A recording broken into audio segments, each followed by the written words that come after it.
Please be seated, everybody. Thank you very, very much. Muchas gracias. Buenos dias. I'm so sorry that we are a little bit late today, but what a beautiful ride in and how wonderful to be here.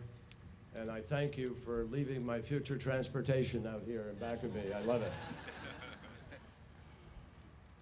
Distinguished members of the Cuban delegation, Josefina, thank you for your leadership and for all your work of your delegation. Excellencies from the diplomatic corps, my colleagues from Washington, past and present, Ambassador De Laurentiis and all of the embassy staff, and friends watching around the world. Thank you for joining us at this truly historic moment as we prepare to raise the United States flag here at our embassy in Havana, symbolizing the reestablishment of diplomatic relations after 54 years. This is also the first time that a United States Secretary of State has been to Cuba since 1945. This morning, I feel very much at home here, and I'm grateful to those who have come to share in this ceremony, who are standing around outside of our facilities. And I feel at home here because this is truly a memorable occasion. A day for pushing aside old barriers and exploring new possibilities. And it is in that spirit that I say, on behalf of my country, Los Estados Unidos acogen con beneplácito este nuevo comienzo de su relación con el pueblo, el gobierno de Cuba. Sabemos que el camino hacia unas relaciones plenamente normales es largo, pero es precisamente por ello que tenemos que empezar en este mismo instante. No hay nada que temer, ya que serán muchos los beneficios de los que gozaremos cuando permitamos a nuestros ciudadanos conocerse mejor, visitarse con más frecuencia, realizar negocios de forma habitual, intercambiar ideas y aprender los unos de los otros. My friends, we are gathered here today because our leaders, President Obama and President Castro, made a courageous decision to stop being the prisoners of history and to focus on the opportunities of today and tomorrow. This doesn't mean that we should or will forget the past. How could we, after all? At least for my generation, the images are indelible. In 1959, Fidel Castro came to the United States and was greeted by enthusiastic crowds. Returning the next year for the UN General Assembly, he was embraced by then Soviet Premier Nikita Khrushchev. In 1961, the Bay of Pigs tragedy unfolded, with President Kennedy accepting responsibility. And in October 1962, the missile crisis arose, 13 days that pushed us to the very threshold of nuclear war. I was a student then, and I can still remember the taut faces of our leaders, the grim map showing the movement of opposing ships, the approaching deadline, and that peculiar word, quarantine. We were unsettled and uncertain about the future, because we didn't know when closing our eyes at night what we would find when we woke up. In that frozen environment, diplomatic ties between Washington and this capital city were strained, then stretched thin, then severed. In late 1960, the U.S. ambassador left Havana. Early the following January, Cuba demanded a big cut in the size of our diplomatic mission, and President Eisenhower then decided he had no choice but to shut the embassy down. Most of the U.S. staff departed quickly, but a few stayed behind to hand the keys over to our Swiss colleagues, who would serve diligently and honorably as our protecting power for more than 50 years. I just met with the Foreign Minister, DJ Burkhalter, and we're grateful to Switzerland always for their service and their help.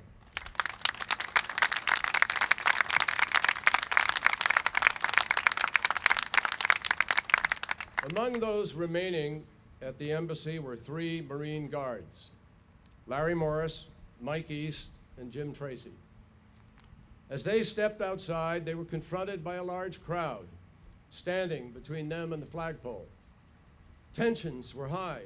No one felt safe. But the Marines had a mission to accomplish. And slowly the crowd just parted in front of them as they made their way to the flagpole, lowered Old Glory, folded it, and returned to the building. Larry, Mike, and Jim had done their jobs, but they also made a bold promise that one day they would return to Havana and raise the flag again.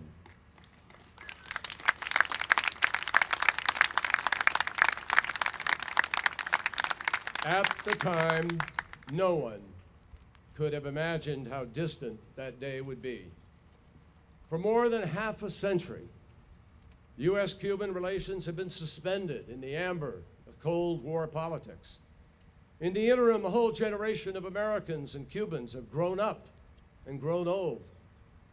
The United States has had 10 new presidents. In a united Germany, the Berlin Wall is a fading memory. Freed from Soviet shackles, Central Europe is again home to thriving democracies. And last week, I was in Hanoi to mark the 20th anniversary of normalization of relations between the United States and Vietnam. Think about that.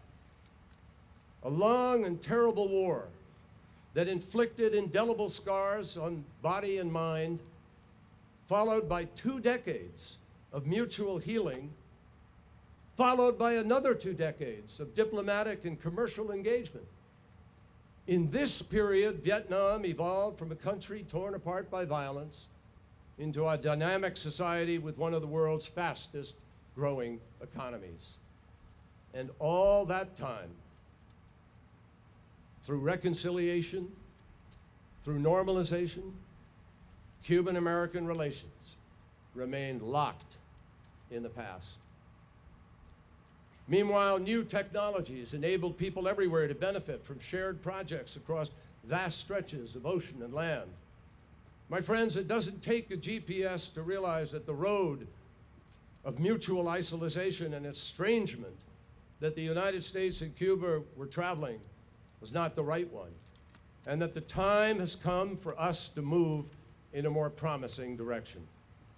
In the United States, that means recognizing that U.S. policy is not the anvil on which Cuba's future will be forged. Decades of good intentions aside, the policies of the past have not led to a democratic transition in Cuba. It would be equally unrealistic to expect normalizing relations to have, in a short term, a transformational impact. After all, Cuba's future is for Cubans to shape. Responsibility for the nature and quality of governance and accountability rests, as it should, not with any outside entity, but solely within the citizens of this country. But the leaders in Havana and the Cuban people should also know that the United States will always remain a champion of democratic principles and reforms. Like many other governments in and outside this hemisphere, we will continue to urge the Cuban government to fulfill its obligations under the UN and Inter-American Human Rights Covenants, obligations shared by the United States and every other country in the Americas. And indeed, we remain convinced the people of Cuba would be best served by a genuine democracy, where people are free to choose their leaders, express their ideas, practice their faith, where the commitment to economic and social justice is realized more fully, where institutions are answerable to those they serve, and where civil society is independent and allowed to flourish. Let me be clear. The establishment of normal diplomatic relations is not something that one government does as a favor to another. It is something that two countries do together when the citizens of both will benefit. And in this case, the reopening of our embassies is important on two levels: people to people and government to government. First, we believe it's helpful for the people of our nations to learn more about each other, to meet each other. That is why we are encouraged that travel from the United States to Cuba has already increased by 35% since January and is continuing to go up. We are encouraged that more and more U.S. companies are exploring commercial ventures here that would create opportunities for Cuba's own rising number of entrepreneurs. And we are encouraged that U.S. firms are interested in helping Cuba expand its telecommunications and internet links, and that the government here recently pledged to create dozens of new and more affordable Wi-Fi hotspots. We also want to acknowledge the special role that the Cuban American community is playing in establishing a new relationship between our countries. And in fact, we have with us this morning representatives from that community, some of whom were born here, and others who were born in the United States. And with their strong ties of culture and family, they can contribute much to the spirit of bilateral cooperation and progress that we are seeking to create, just as they have contributed much to their communities in their adopted land. The restoration of diplomatic ties will also make it easier for our governments to engage. After all, we are neighbors, and neighbors will always have much to discuss in such areas as civil aviation, migration policy, disaster preparedness, protecting marine environment, global climate change, and other tougher and more complex issues. Having normal relations makes it easier for us to talk, and talk can deepen understanding even when we know full well we will not see eye to eye on everything.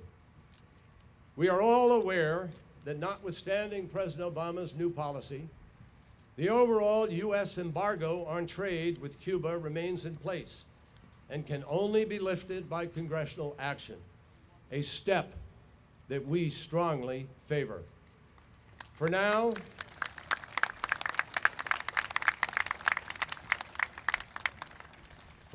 the President has taken steps to ease restrictions on remittances, on exports and imports to help Cuban private entrepreneurs, on telecommunications, on family travel, but we want to go further.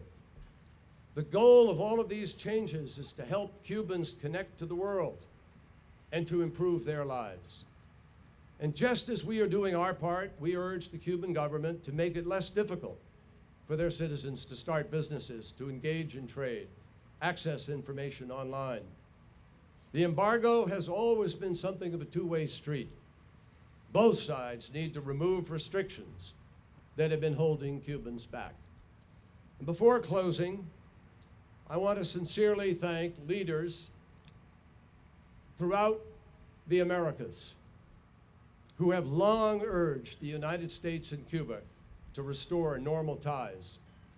I thank the Holy Father, Pope Francis, and the Vatican for supporting the start of a new chapter in relations between our countries. And I think it is not accidental that the Holy Father will come here and then to Washington, the United States, at this moment. I applaud President Obama and President Castro, both, for having the courage to bring us together in the face of considerable opposition.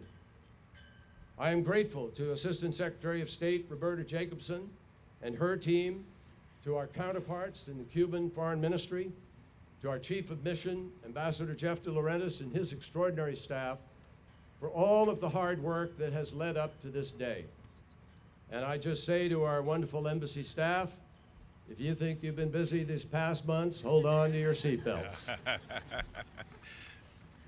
But above all, I want to pay tribute to the people of Cuba and to the Cuban American community in the United States. Jose Marti once said that everything that divides men is a sin against humanity. Clearly, the events of the past, the harsh words, the provocative and retaliatory actions, the human tragedies, all have been a source of deep division that has diminished our common humanity. There have been too many days of sacrifice and sorrow, too many decades of suspicion and fear. That is why I am heartened by the many on both sides of the straits who, whether because of family ties or a simple desire to replace anger with something more productive, have endorsed this search for a better path. We have begun to move down that path without any illusions about how difficult it may be, but we are each confident in our intentions, confident in the contacts that we have made, and pleased with the friendships that we have begun to forge. And we are certain that the time is now to reach out to one another as two peoples who are no longer enemies or rivals, but neighbors. Time to unfurl our flags, raise them up, and let the world know that we wish each other well. Estamos seguros de que este es el momento de acercarnos, dos pueblos ya no enemigos ni rivales, sino vecinos. Es el momento de desplegar nuestras banderas, enarbolarlas, así hacerla saber al resto del mundo que nos deseamos lo mejor los unos a los otros. It is with that healing mission in mind that I turn now to Larry Morris, Jim Tracy, and Mike East.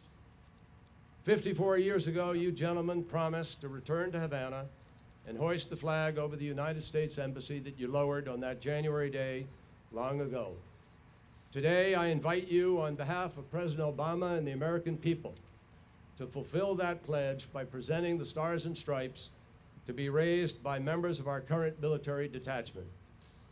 Larry, Jim, and Mike, this is your cue to deliver on words that would make any diplomat proud, just as they would any member of the United States Marine Corps. Promise made, promise kept. Thank you.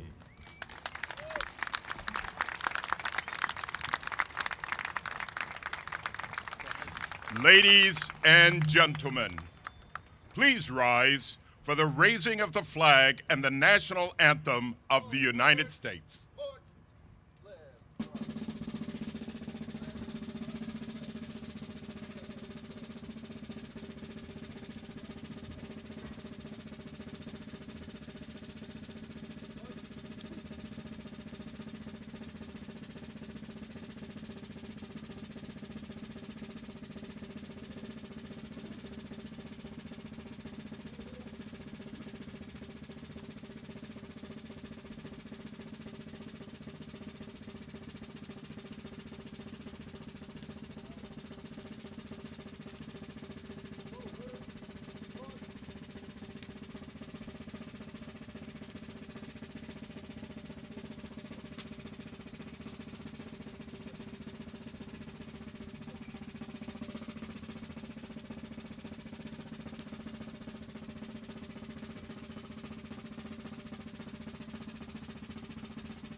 Please be seated, everybody. Thank you very, very much. Muchas gracias. Buenos dias. I'm so sorry that we are a little bit late today, but what a beautiful ride in and how wonderful to be here. And I thank you for leaving my future transportation out here in back of me. I love it. Distinguished members of the Cuban delegation, Josefina, thank you for your leadership and for all your work of your delegation. Excellencies from the diplomatic corps, my colleagues from Washington, past and present, Ambassador De Laurentiis, and all. Ideas y aprender los unos de los otros. My friends, we are gathered here today because our leaders, President Obama and President Castro, made a courageous decision to stop being the prisoners of history and to focus on the opportunities of today and tomorrow. This doesn't mean that we should or will forget the past. How could we, after all? At least for my generation, the images are indelible. In 1959, Fidel Castro came to the United States. Camino hacia unas relaciones plenamente normales. Es largo, pero es precisamente por ello que tenemos que empezar en este mismo instante. No hay nada que temer, ya que serán muchos los beneficios de los que gozaremos cuando permitamos a nuestros ciudadanos conocerse mejor, visitarse con más frecuencia, realizar negocios de forma habitual, intercambiar. I'm grateful to those who have come to share in this ceremony, who are standing around outside of our facilities. And I feel at home here because this is truly a memorable occasion. A day for pushing aside old barriers and exploring new possibilities. And it is in that spirit that I say, on behalf of my country, los Estados Unidos acogen con beneplácito este nuevo comienzo de su relación con el pueblo, el gobierno de Cuba. Sabemos que of the embassy staff and friends watching around the world. Thank you for joining us at this truly historic moment as we prepare to raise the United States flag here at our embassy in Havana, symbolizing the reestablishment of diplomatic relations after 54 years. This is also the first time that a United States Secretary of State has been to Cuba since 1945. This morning, I feel very much at home here.